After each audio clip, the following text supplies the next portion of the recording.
To Sameera kitchen recipe. మీరందరూ బాగున్నారని మనస్ఫూర్తిగా అనుకున్నాను. ఈరోజు కలేజీ ఫ్రై చేయబోతున్నానండి. చాలా బాగుంటుంది, జ్యూసీ, చాలా టేస్టీ ఉంటుందండి కలేజీ. చాలామంది కలేజీ తీసుకుంటారు కానీ వండుకోరు, పక్కన పారేస్తారు. కలేజీ మనం ఇలా వండుకుంటే చాలా బాగుంటుంది. ముందు ఒక ఆనియన్ కట్ చేసుకోవాలండి, చిన్న చిన్నగా మనం కట్ చేసుకోవాలి ఒక ఆనియన్. ఇక్కడైతే కలేజీ అయితే కొద్దిగా నేను చిన్న చిన్న పీస్లో కట్ చేసుకొని వెనగర్ వేసుకుని శుభ్రం చేసుకున్నాండి. కలేజీ అనేది చాలా వాసన ఉంటుందండి మనకు. కలేజీ ముందే మనం శుభ్రం చేసుకోవాలి. ఇక్కడైతే కొద్దిగా ఆయిల్ వేసి నేను ఆనియన్ ఫ్రై చేసుకుంటున్నాను.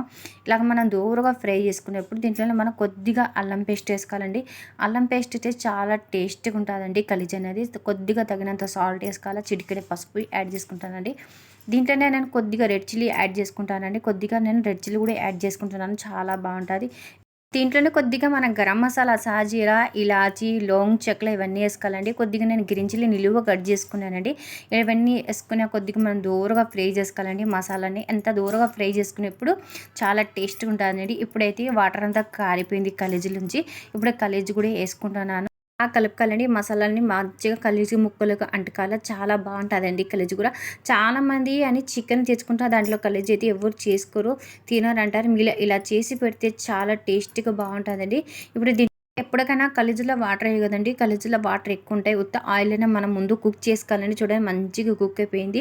దీంట్లో అయితే నేను ఒక కప్ కట్టేసుకుంటానండి. కట్టేసుకుంటే చాలా మంది కట్ అంటే పెరుగు అండి. ఒక కప్ పెరుగు వేసుకున్నాను.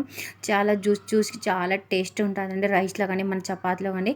ఇప్పుడు కట్టేసుకున్నాక కొద్దిగా కొత్తిమీర, పుదీనా ఇవన్నీ వేసుకోవాలండి. వేసుకున్నాక మనకాడ ధనాల మసాలా అయితే వేసుకోవచ్చండి, లేకుంటే మీరు గరం మసాలాని వేసుకోవచ్చు. నేను కొద్దిగా గరం మసాలా వేసుకున్నాను. ఇప్పుడైతే పెరుగు వేసుకున్నాక అదే కట్టేసుకున్నాక అండి కొంచెం నేను దమ్ చేసుకున్నాను. మసాలాలంతా మంచి ఫ్లేవర్ వచ్చే వరకు మనం కుక్ చేసుకోవాలండి. ఇలా కుక్ చేసుకున్నాక మళ్ళీ కొంచెం మనం ధనాల మసాలా వేసుకుని ఒకసారి మంచిగా కలకాలండి. మనకు ఎంత గ్రేవీ కావాలంటే అంత గ్రేవీ పెట్టుకోవచ్చు. నేనైతే ఒక మీడియం సైజ్ గ్రేవీ పెట్టుకున్నాను.